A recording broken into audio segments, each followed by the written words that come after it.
nde yewtere jamanu ɓenni ɓe kuccani piilungal lefol laafa e rokkirde seedan faaguji ummade e AJDN e directeur général mo radio Rev FM.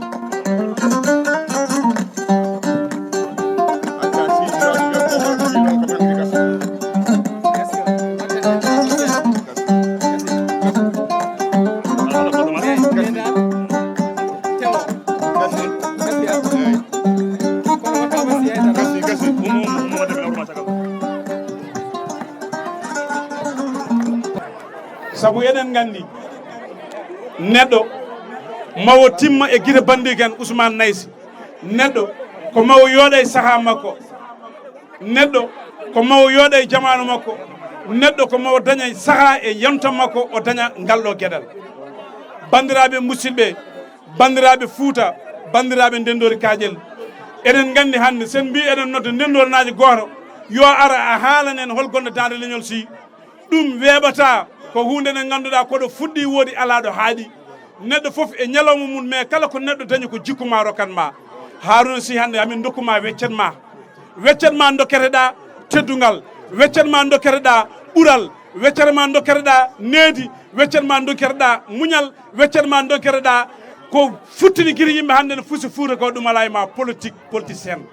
moñe kele dow soɗon beela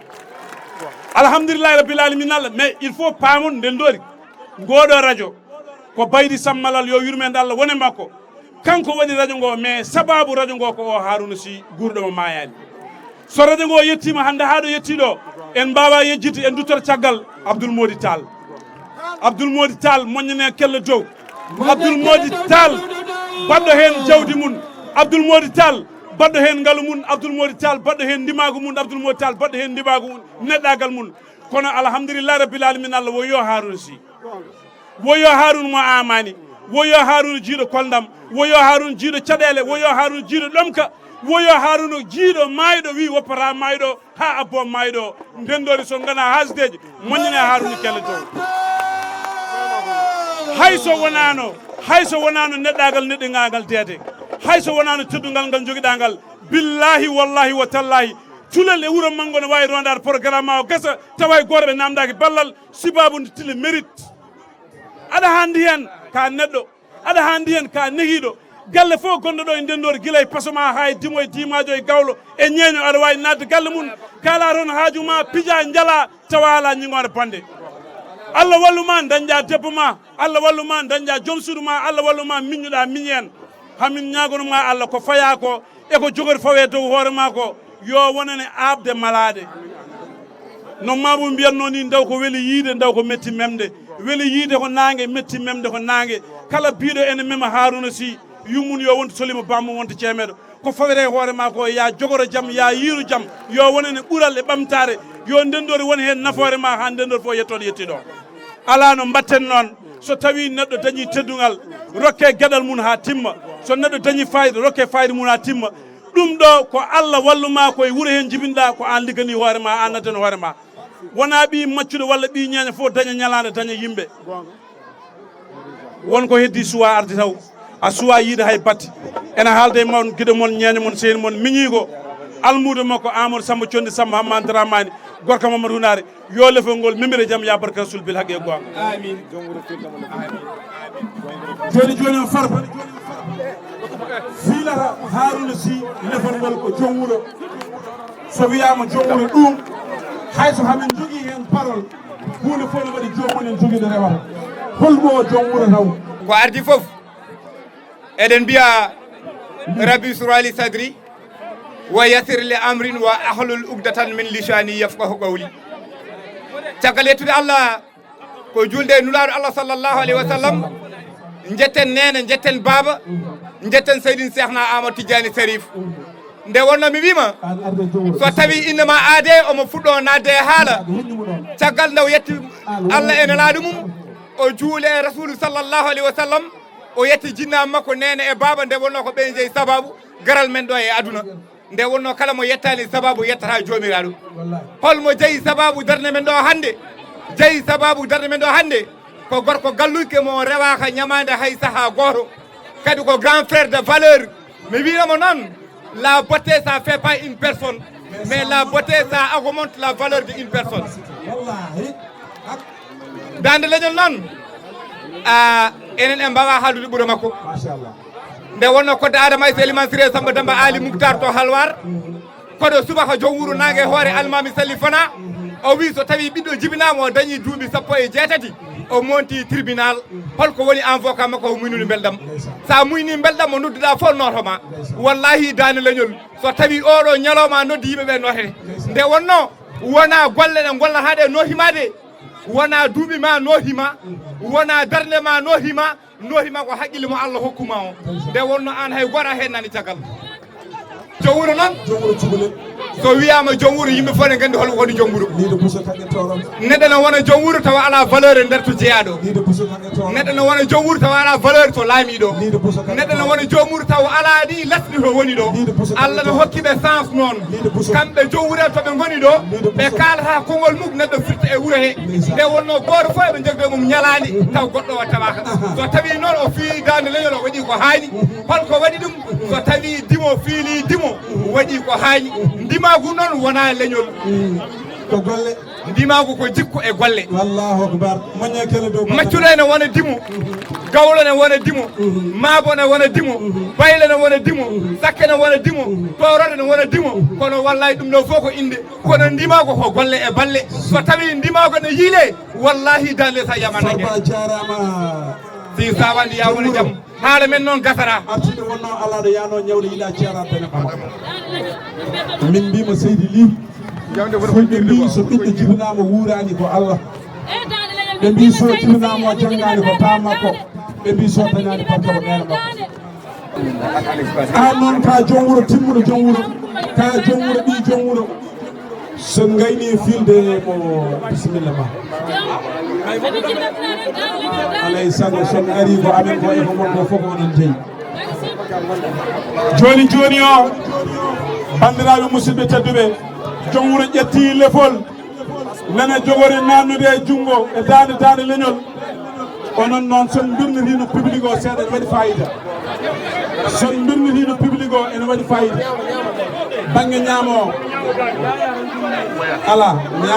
ñaamo deeɗa haɗum ko nano yeyi yo roof ɗon gacce moññe kella dow joom wuuro waɗi lefol e dande Harouna Sy moññe kella dow joom wuuro waɗi lefol e dande Harouna Sy joni noon laafaka addera Harouna ko tengande ɗo ala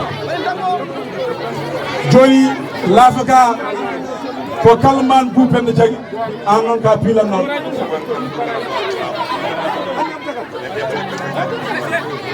e ko Ousmane Kane fonno darade ɗo waɗa laafaka e hoore makko ɓeɗo noon ko représentant ji Ousmane Kane Mamadou Labbo en ko kañumen watta e juuɗe muɗumen yo mbaɗ laafaka e hoore dande leñol Sy ɗum noon Mamadou Labbo Farba bisimilla moɗon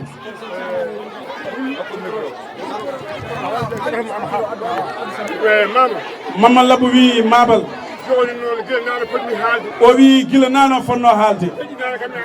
o wi deƴƴinani mo ala ko haali so haaloɓe keewi joñata o wi min koɓe tani ko somi haalino yona dan leñol so wiyama ka moƴƴo gasi wo amma dan leñol ko ari ɗo ko wona radio ko jikkuma nayyi ko jowre mbaadi gandal laamu arsugu ɗum ko jowre o wi fof ne wona dimajo barata dimajo ko jaggal Fouta sa maayi tan mayen aɗa jeeya e ɓen Demba Daya Kodere woni to chef woni o wi ɓe fof ko parlat koye ma jeeya aɗa hedde mayde aɗa tabita ha ɓen maaya mayda e maayi ɓe o wi mbarode damga won woni pare o on ɓoyde ɗum oye mayɗo bayde sammalal goylo on hawjaɗo ko Ousmane heddi Hamidou ne heddi Amadou ne heddi Youssou ne heddi Youfen ne heddi Abou ne heddi Kali ne heddi Hamidou Baba ne heddi on tal bayde tal ne heddi o wi ɓe fof ko baydi sa ala ko heddi a hokkama yo fawe laafe subabude mbaɗode damga on yon goɗɗo deeɗa ɗum Baba Tall bisimilla bisimilla Mamadou Labbo wi nene fiila koye gande ɗum fof de o wi ko Ousmane Kane woni yumma o alay sago noon an Baba Tall an wona parti an koye Ousmane jeeyɗa sonmo fiila awluɓe daari aɗa daari o haalat o wi heddo ko gondi hol kosam hecci politique o yaara ko haaju mum an woni Ousmane amo welto hande aɓe piila debbo noon ɓe ngala hono ma sa wawa haalde batte politique o wi neddu dal leñol politique rennani on yaara ko haaju mum o wi kono bayi e ma e an en mbawa yobdeɓe ɗon daari ɗen ɗo mitin o wi waɗɗo mitin o wi Biƴella o woppi sangi o wi fof ko an maaro nebam kalis fof ko an waɗi amo yettal amo yettuma bisimilla yo wano wayanno kelle mon dow alyan aysu fedde wuro ngo ene jogui décoration Adama Sall yo addu diplôme faade ha joni ko ñam gollude teddugal dande leñol si Adama Sall diplôme woni wiite directeur programme REF FM 106.3 jabbiron jamɗon République du Sénégal, région de Matam, département de Kanel, commune de Ndendori, Radio REF FM 106.3, les zones sans frontières. Diplôme d'honneur. Je suis signé Monsieur Abdoul Modital, directeur de la radio REF FM 106.3 Ndendori, décerne ce diplôme d'honneur à Harouna Sy Douda de Leñol, animateur de l'émission Jamano Yillam Galou et Lawal Nalankobe pour service rendu à la radio fait à Ndendori le 27 novembre 2021. Moño kelle dow ko retraité Dougal Dagre Ñolsi Madi Tari REF FM heftinde golle dande leñol heftinde karantagal dande leñol heftinde neɗɗagal dande leñol e moƴƴinde golle makko on woni oɗo sababu ngal ɗo teddugal ko REF FM ruttima ɗum kadi oɗo diplôme mo roka Deda Moumar Dore kumineni ene andi oɗo diplôme kala ɗo mbaɗɗama présenté e nder média ji e radio ji aɗa wawi hebde ɗon golle par ce que diplôme baɗɗo valeur ɗum noon si ya jogoro jaam moñen kelle dow saɗa weela Abdoul Mody Tall ene fawi hen konngol noon e diplôme o wi amo salmina dande leñol amo salmina Ndendori foof o wi kanko de o yiɗano ɗum heɓamo toon o yinno ko artude o wi ko dande nde ñamlimo ko o ƴeewa yobde ɗum o wawa yobde ɗum foof o wawa yobde o wi kono mawo dardo e nden darde o wi ɗum noon ko haajuji nanguimo toon dan leñol e Ndendori onon foof amo yetton amo jarno on amo andi ɓaydedi ɓen ga kanko mo ga dan leñol nanganamo gantu womo ronkonarde kono amo yiɗno hawrude en salamu aleykum wa salma dar jamma